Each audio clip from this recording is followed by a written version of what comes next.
Hey guys, thank you for tuning into Topic Toss. My name is Becca, and every week we're going to have a new topic of discussion with stories, advice, and some music to pass the time.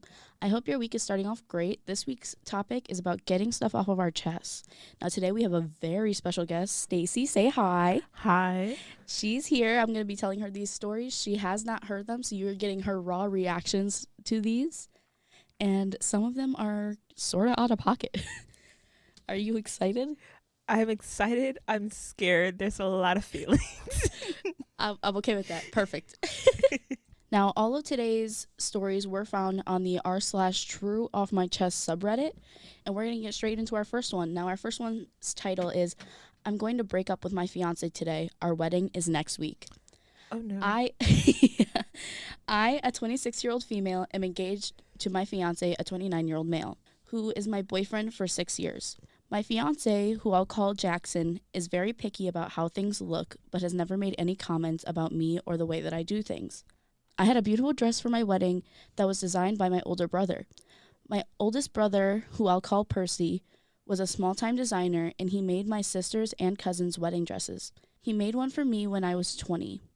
Percy had malignant primary cardiac tumors, which is a long phrase for heart cancer, and was diagnosed when he was 21 and later died at 23. I've always kept the dress he made me in my closet, and I planned on having it made to my measurements when I got married. I already had it tailored for me, and I never showed Jackson the dress, and I never told him who made it. Jackson also never met Percy because I met Jackson after Percy died. Last night, I showed him the dress for the first time, and he said, "Whoever made that dress clearly doesn't know anything about fashion. We're buying you a new dress tomorrow." I didn't say anything and just left to stay with my sister for the night. The mistake I made was leaving the dress in mine and Jackson's apartment after I had left. When I got back this morning, I found my dress torn to shreds. I immediately called Jackson and started screaming at him. I said that the dress was one of a kind and couldn't be replaced. He said that I could always just buy another dress, one that actually looks good. I haven't told him that I'm going to break up with him yet. I plan on waiting until he gets home and talking to him and then going to stay with my sister for a while. I feel horrible for what happened to the dress, and I'm really sad that I'll never be able to walk down the aisle in the one-of-a-kind dress made for me by my older brother before he died. Thoughts? I feel so sad for this girl. And I'm so glad she already decided to break up with him because he's awful. Scum of the earth. Awful. Listen, we all know us girls are so different when it comes to weddings than guys. When you are a girl like us, we know that we are dead set about weddings. Mm-hmm. Pinterest board. Pinterest boards. We have our ideal dresses, bridesmaids dresses, Yes. colors, flowers. Like, we know what we want. And I'm sure she had the same thing. She's had this dress for 6 years. Mm-hmm. I can only imagine just the amount of repetitive thoughts she's had for 6 years of seeing Wearing herself that walk down an dress. aisle with that dress. And like she said, it's irreplaceable. It's irreplaceable from her brother. And now And it's not like he can make a new gone. one. Right, exactly. He's gone. And whether or not he didn't know It doesn't make a difference to me. It doesn't make a It doesn't difference. make a difference. Because what if it was just like a normal dress? A dress she bought at the store, and he didn't like it, so he tore it up. So he destroyed it. Mm-hmm. Even though she loved the dress, he destroyed it. Just because he didn't like it. Yeah. I think that tells you all you need to know about someone. And you walk away. She did everything right. I think so. How would you expect him to react in high stress, Exactly. important situations? Right. If versus this is just a how dress. he reacted over a dress. No. I Absolutely wouldn't trust him not. after that. Me neither. So good for her for deciding to call it quits. Yeah. And she did say in the comments, like, I'm happy with the decision I've made. Good for I'm her. happy that, it's over. Yeah. I hope she finds someone that treats her well. Yes. What I want this girl to understand is that nobody should ever treat her the way that he treated her and her property and her dress.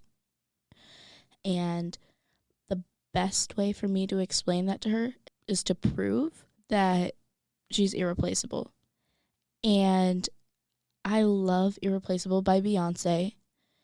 And I want her to give her confidence to this girl to show that that man is replaceable in any way, shape, or form.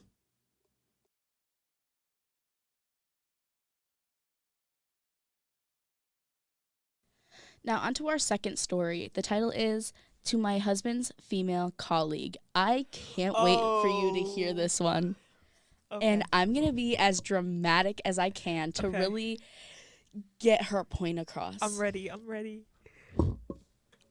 I don't know your Reddit name, but you finally gave me a reason to use this throwaway. I know you looked through this sub after you got advice here telling you to come clean to me about your affair with my husband. I personally couldn't find a thread that fit the description, but this could be the wrong subreddit or you deleted it. So if you read this and it sounds familiar, yes, it's about you. I have no plans of speaking to you in the future, but I want to make a few things clear. Yes, I do remember when we first met at that Christmas party, and you kept trying to get my husband to talk to you. You pouted so much when he refused, I thought you would quack. Do you remember how all his colleagues were friendly with me? I remember when you approached my husband and I walking home from a birthday party. I'm pretty sure this was a coincidence, but seeing my husband practically jump away from you trying to hug him was the highlight of my night. I know my husband is sexy. Of course I know. I married him. I also have kids with him, but I bet you didn't know because you have only been at the company for a few months that your coworkers used to be my coworkers. I know all about you trying to get with him alone after meetings, not only straight from my husband because you make him feel uncomfortable, but also from them. Did you think he wouldn't talk to me after you, quote unquote, accidentally sent him 2 provocative photos on 2 separate occasions? Do you think do you think you could really get him? Did you look at his Instagram and think, wow, I want that life. I just need to lie to his wife. It's all mine. Do you think knocking on my door when I'm hosting a dinner party to hand me printouts of your conversations with him that I would go off the deep end and divorce him? I'm pretty sure HR has spoken with you already about your inappropriate behavior and misuse of his personnel files. I'm sure you're shocked maybe you don't think my husband would report it. I don't know what repercussions you will get, and I don't care. If you come near me, my husband, our kids, or our nice home again, police will be called. Good for her. A word of advice, if you're going to fabricate messages, you might want to get rid of the wrong number or at least replace it with a name. And there's an update. I'm ready. She was fired for sexual harassment and gross misconduct, and this has led to someone else being suspended pending investigation. In my comments, I explained a little bit about HR department systems, and the company uses an electronic personnel database which only HR employees can log into. No other employee has access to their system, yet an employee in the IT department gave the woman unauthorized access to the HR systems. A report was run, and she had been in my husband's file 34 times. I don't know what she did in there, but apparently there was so much amendments that they had to restore his file from a recent backup. So the IT employee has been suspended pending investigation, but I don't know much else about that, and it's not my job to know. I'm only recounting that I have been told by my husband and his former colleagues. Wow! So that woman is psycho. Good for her. She said, I'm going to put you on blast on Reddit. Good for her. Mm-hmm. She really did. Love that. I love the attitude, the drama, the pettiness. Mwah. I love the fact that she knows she's secure. I love that for her. She knows she has nothing to worry about. Yup. As for her husband, I love you, sir. Good for him. He said, listen, this is what's happening. Open, honesty. What do you want to do? Now, that whole story was very long. Yeah. The main story part of it was word for word what she said from start to finish. The update was very long-winded, so I just took out the most important information. Yeah. But I will note that she did also say that apparently this woman does have mental issues. Okay. And that let's just say she's been diagnosed, she's on medications, and she also has similar situations with other coworkers in previous places, and even has some restraining orders. She also has some restraining orders against her from said colleagues at previous places. And apparently, not only did she send like inappropriate photos, she also contacted him on his phone. She went on all of his social medias, and she also sent like explicit emails to him with his over his work email. Email. Which be careful out there, guys. Most companies can read those. But he did not respond to a single one. Good for him. He saved all of them and literally gave a whole folder to HR. Good for him. And apparently she was immediately fired. Good. With all of the evidence that they had HR that he gave her. Thank you. But yeah. That's crazy. That's insane. And the fact that she made a whole Reddit post on like, how do I tell his wife I'm having an affair? An affair, a one-sided affair. One-sided affair. I've never heard of a one-sided affair in my life. That's so funny. That's appalling. That's embarrassing. Are you not embarrassed? Oh my God. Like, how do you pull that? Right. My favorite part, wait, let me find it again. I know my husband is sexy. Of course I know. I married him and had kids with him. Yeah. Like, mic drop. As you should. Good for her. Literally, this entire thing is just, here's a line, mic drop. Yes. Pick it up, here's a line, mic drop. Like, she does not miss. At all. Not one time. Good for her. She deserves it. Great way for this girl to say, forget you, is Holla Back Girl by Gwen Stefani.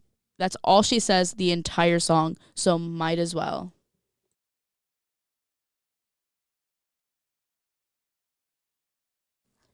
This next one is very sad, and I think it's very sad to me because I can, feel what this person's feeling a little bit. Now, this one's called My Bridesmaid Accepted Her Role in a Way That Hurt My Heart. I asked 3 women to be my bridesmaids with a small gift. I asked each woman privately at their homes while visiting so it could be a heartfelt personal moment between us alone. One bridesmaid, I'll call her A, is a kind-hearted woman I've known for more than half my life, who's been with me through some serious ups and downs, including the death of a child. I have known I wanted her to be a part of my wedding party for many years. She even offered to host in her backyard when I was brainstorming budget venues. A doesn't have many close friends, but I'm not her only friend. And she's significantly older than I am, so she talked to me about plenty of weddings she's attended before. I just assumed that she's been a bridesmaid before since she's had long-term childhood friends who are married. She's even talked about helping with setting up weddings, hence my assumption. But when I asked her to be my bridesmaid, she bursted into tears and said, "You're so sweet, you don't have to make me a bridesmaid, though." Confused, I asked, "Why wouldn't I want you to be my bridesmaid?" And she said, "I've never been pretty enough to be a bridesmaid." I was flabbergasted. Apparently, all of her other friends asked her for help, both labor and money, but never allowed her in photos because she's overweight. Like, straight up, they've shooed her out of photos. I can't even imagine doing something like that to a person who's given so much of herself to me over the years. Who cares what she looks like? I reassured her repeatedly that she is pretty, and I don't care about her weight. I care about her heart, and she's done more than enough to deserve a place behind me at my wedding, whether or not she hosts it in her backyard. But I feel sad and infuriated that what was supposed to be a moment of joy and excitement between us was dampened by a lifetime of others ruining her self-esteem. I feel like I'm going to lounge at her childhood friends next time I see them because I'm so mad to find out how they treated her. She deserves better friends. That's so sad. It made me so sad hearing that. Like, she needs better friends. Oh. And I'm just like thinking over the years, like how different people have treated me. Mm-hmm. The only thing is, those people were never my friends that Right. treated me like that. Right. I can only imagine how much harder it must feel when the people who treated you like that were people that you trusted and care about and you Exactly. consider a friend. Like, to the point where they invited you to your wedding, like asked you to basically be a bridesmaid, but don't be a bridesmaid. Be a bridesmaid, but I don't want you in photos because you're fat. Yeah, like that's awful. Awful. Like, how low do you think of somebody to do something like that to them? Right. Oh. Like, genuinely, I don't see where any normal person could find that to be okay. I know. I can't believe someone would even say that, yet alone multiple people. Like, you're supposed to be friend. If they're enough of your friend for you to want them to be there, they should be there for everything. Not like, you can be in part of the, like, you can help me set up, but I don't want you in the pictures. And you can help me clean up, but I don't want you a part of it. Like, that's awful. They even took her money. Like, she helped them with money and stuff, too, for their wedding. How are you going to accept it, too? You're and then selfish. Do that to someone. Yeah. So You're selfish. That's You'll awful. take whatever you can get and say, screw you. I don't care about you enough to let you have what you want. That's awful. And it's just, like, it gives me that heavy chest feeling because it makes me so sad. Yeah. Like, genuinely. Yeah, it really does. She needs I better hope friends. I never get treated like that. Mm-mm. I know you're not. Not at my wedding. I'm not allowing you to treat me like that. Mm-mm. You're about to be my maid of honor. Her. And we're going to have a great time. Your wedding's going to be beautiful. So is yours. Yup. Listen, this one right here, she got extravagant taste. Oh, yeah. She wants a mansion. It's going to be bougie. She wants to have a whole mansion. Oh, yeah. And use every part of it. It's going to come to my wedding, look good, have fun. It's going to be beautiful. Mm-hmm. And I will be there to help with every step of the way. We just need to get there first. Yeah, we're not going to talk about that. But we're moving past it. We are. Yup. I feel so bad for this girl, honestly, because like I said, I do understand a little bit of the pain that she's gone through. And this song makes me feel very beautiful. So I think that it would make her feel beautiful. So I'm doing Scars to Your Beautiful by Alessia Cara. Hope you enjoy.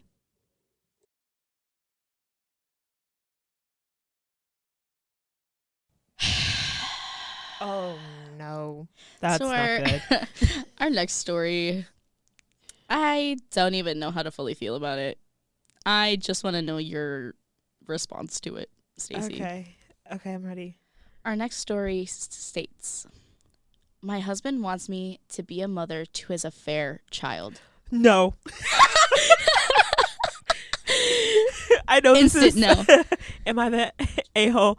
Not the a-hole. What? I, a 29-year-old female, and my husband, a 44-year-old male, have been together for 5 years and married for 2. I met him at the church I started going to when I moved cities to start my career. I work for an insurance company and he's a pastor. I know that I'm sorry. I can't. I'm already seeing where this is going. I know that we have a notable age gap, but he's always been kind to me and made me feel special. Anyhow, a week ago, he came home and told me that we needed to talk. He told me through tears that he had been having an affair with one of our community members, a 34-year-old woman, and that she had been pregnant with twins. She had gone into labor and she and one of the twins died and the other is in the NICU. He said that we needed to step up and that he wants me to turn my office into a nursery and set up a cot in the room so that we can take turns. I became distressed and told him that I wanted some time to think and that I was not sure I wanted to do this. He told me that I made a vow to him in marriage and that God had blessed us with a child, that this was our cross to bear and that God will never give us something we cannot handle. I told him that it seems God had given her more than she could handle because she had died. I know I shouldn't have said this, but I was not thinking straight. He slapped me and told me that I needed to serve my husband, that God had chosen me as the child's mother, and I needed to be a humble servant. I just feel so strange. Yesterday I cried so hard I threw up. This woman died, yet I feel bad for myself. I feel so ugly. I wanted children and I was saving for IVF because I am infertile. But now that I have this chance to have a child and I don't want it, I feel like I'd be robbing its mother's grave. I pray to God, but if I'm being honest, it's never felt like anyone has ever listened. I feel like I have truly seen my husband, and he no longer looks kind. He looks his age and very tired. I want to abandon him and the child. I'm only 29. I can start over. I have a remote job. I can take the day off when he goes to the NICU, pack my essentials, and leave. Neither him nor the child deserve this, and although this is my circus, these are not my monkeys. So let me start by saying, right? I've always said that the two professions I would never marry is a politician and a pastor. And Becca knows I am religious. I go to church, but never. And this, the reason why is because so many pastors have this very holier than thou, just, I don't even know how to describe it, but just like they want to keep this reputation so like pristine and clean, and so many act like they are like next in line to God. Absolutely not. Not you made a vow to him, but he made a vow to you. He stepped out of the marriage. He got a woman pregnant. He should handle it, not you. So if you don't want to take care of that baby, guess what? You don't have to take care of the baby. You didn't step out of your marriage. That's it. Thank you for coming to my TED Talk. Now, can we also talk about the fact that, like, this entire marriage, this entire, like, relationship, he's been a very kind person, blah, blah, blah. But now that all this is happening, first of all, he slapped her. Yeah, let's start there. Well, no. We'll go back. Okay. He had an affair, first of all. You're a pastor, sir. Yeah. Let's start there. Right. But he had an affair, got the woman pregnant. And didn't tell her until the woman gave birth. Until she gave birth and died. And then he slapped her because she said that she didn't want to. And said, you need to serve your husband. And God has chosen you to be the child's mother. And you need to be a humble servant. No. I'm sorry. And also, when people say that, they mean to God, not to your husband. Let's to start God. there. Not to your husband. Ugh. Screw you, yeah, pastor. Very much. Girl, run. Run for the Run hills. as fast Take as that you day off. Can. Just read one of the comments, and she said that her husband is very regretful and is apologizing very much for slapping her. Here are my thoughts. If you put your hands on somebody once, you are capable of doing it again. Yep. It is not a one time, never happen again. You spend your entire lives together as a couple. Marriage never ends. When you stay married, it never ends. It's not like, you learn everything about a person, and after X amount of time, like, okay, we've learned everything. It is a lifelong adventure between two people or more, whatever. And you have to prove every day of your lives that you are together and that this is what you want. And if that point is reached, I don't personally think that can ever come back. I don't think so either. That trust that you build every day with one another, no, it's done. It's gone. It's done. It's not something that can be brought back. No.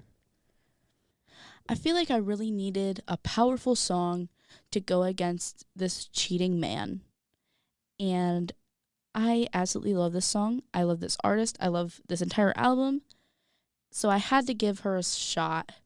We're going straight for Alanis Morissette. You Oughta Know.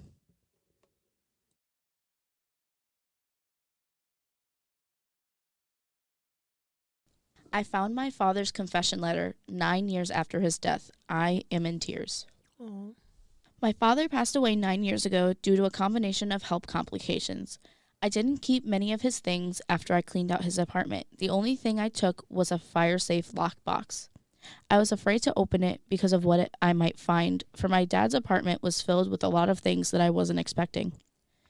Yesterday, while organizing my closet, I couldn't stop staring at the box, and for the first time, I opened it. At the top were a bunch of expired credit cards and bank statements. At the very bottom was a manila folder. I opened it up, and it contained a picture of a toddler that looked like me, but wasn't, and a 2-page letter in his handwriting. The first page was more or less information about his life that I already knew. The second page is what got me. The boy in the picture was my older brother that I never knew about. In the letter, he confessed to me that he and the mother had decided that she would raise the boy in another state. My older brother and his mother, according to the letter, died a year later after the picture was taken in a car accident.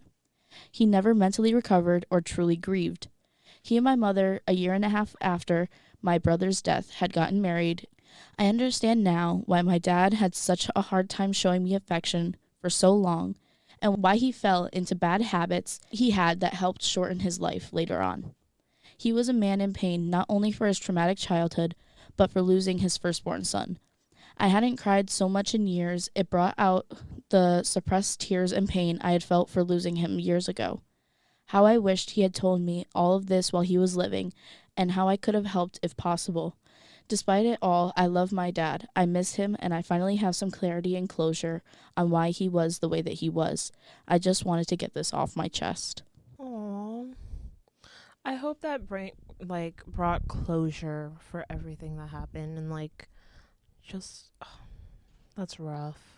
That's rough. I think it's rough enough finding that letter, but then on top of it, finding out about the actual boy. Yeah. And I'm sure obviously it went a lot deeper in the letter. Obviously they're not gonna put that online, but I can just imagine the pain written into the letter.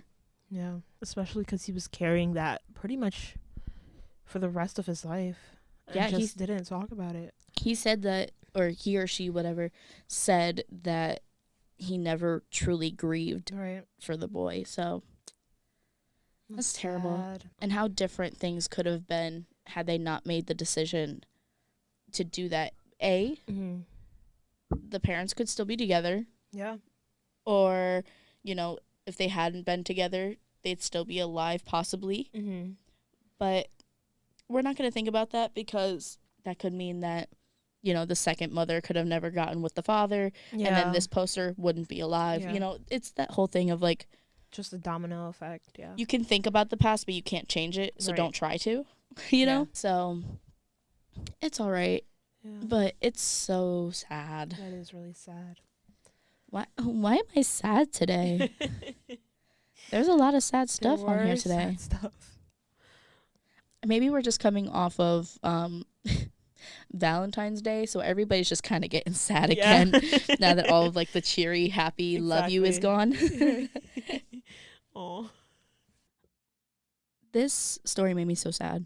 Honestly, hearing about, this person reading their dad's, story about losing a son, and a song that instantly clicked in my head thinking about, father, son, father, figures is 7 Years by Lucas Graham.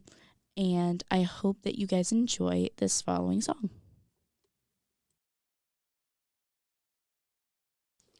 All right, now this last story, neither of us have read. I haven't even read it, but the title sounds so good that we wanted to give you our real raw reactions. Mm-hmm. The title is, My Best Friend Was Hooking Up with a Married Man, So I Told His Wife. Initial reaction, because you seem like you want to say something. I'm ready to see where this is going. I'm ready. Both me and my best friend are 20-year-old females. We've both been friends for about 5 years or so. I consider her my sister because we're just that close. We tell each other everything, and she told me how she's hooking up with a married man. Mind you, he's 50-something with kids and grandkids. I told her to end it because she's just being stupid. She knows that I don't condone cheating, and I try to keep an open mind with some things, but cheating I will not tolerate. But she said that she is going to continue hooking up with him because it makes her feel good about herself. Her reasoning is that this married man would rather be with her than his wife, and that made her feel good about herself. I need y'all to know this. Hooking up with a married person is not a brag. It just means that you're pathetic. I asked her, what about the wife? And she said that she doesn't care about his wife. Her words were, if his wife was being a good wife, then he wouldn't come here to me. And that made me mad. I screenshotted all of our texts, and she would send me videos of them together. And their text convos, their dates, all of the gifts that he bought her, videos of him bad-mouthing his wife, and so much more. So I saved all of them, and I easily found him on social media because my friend was following him. That man didn't even have his account private. He posted pics of his wife, kids, and grandkids. From there, I found his wife on social media, followed her, and sent her a DM with all of the proof. Then I sent my friend a text saying, paraphrasing, that she is scum of the earth and I don't want anything to do with her, and then I blocked her on everything. I sent the wife the DM about an hour ago and she hasn't responded yet. Oh my god. Wow. That is juicy, oosy. Oh my god. I need them to post like updates. Just I'm looking for an update now. I'm looking. Like, why are you hooking up with a married man? You're the side piece. Are you not embarrassed?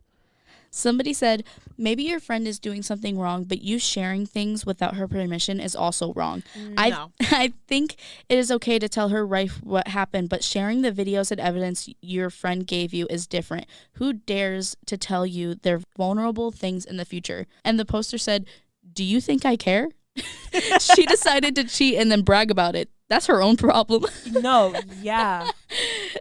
Also, why would you send videos to someone who already said they don't want to be involved of you having sex with a married man? That's on you at that point. And besides, she doesn't care about the wife. So why does it matter? She doesn't care. Oh, if you don't care, then I guess you won't care if she finds out. Exactly.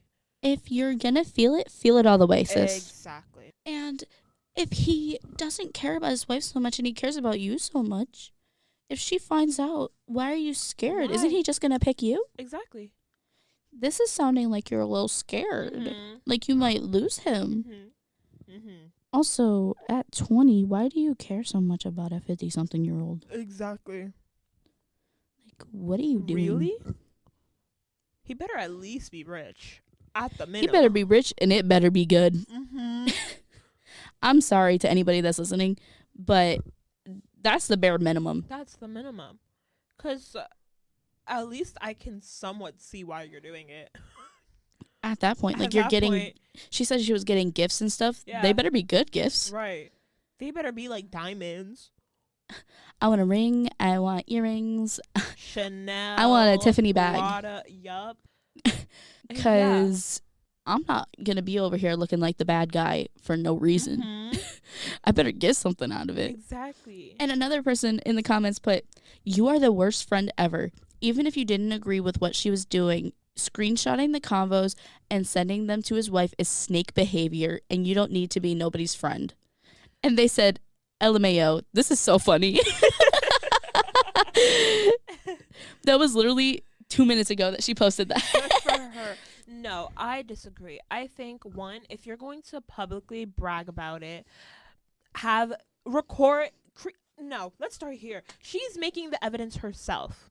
She's recording and distributing their own it. Conversations and distributing it. Yes.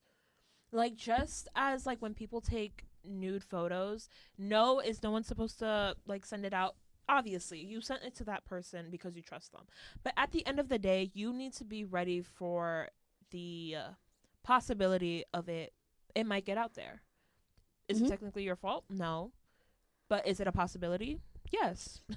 That's the only spot where I would probably do things a little differently than she did. Mm-hmm. Is I would have showed her everything except the, like, sex stuff. Yeah. Because not only just because, like, I'd feel bad about it, but also the wife doesn't need to see it. Yeah, she doesn't. Like, it's worse than, it's bad enough having to hear about your husband cheating. You don't want to see it. Especially from someone that you don't know. Yeah.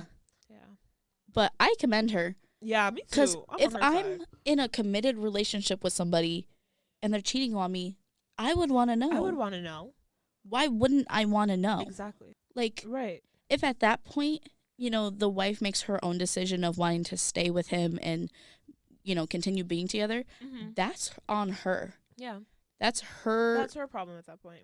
That's her problem. That's their business. But I'm not going to sit here knowing everything and not say something. Yeah. Because that makes me just as bad. Exactly.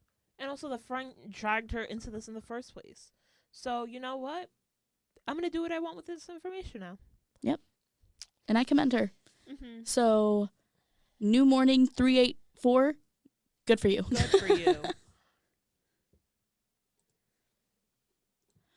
Okay. With the trash heap that was that friend, we needed a song that really was just screw you, you know? We needed those vibes in here today.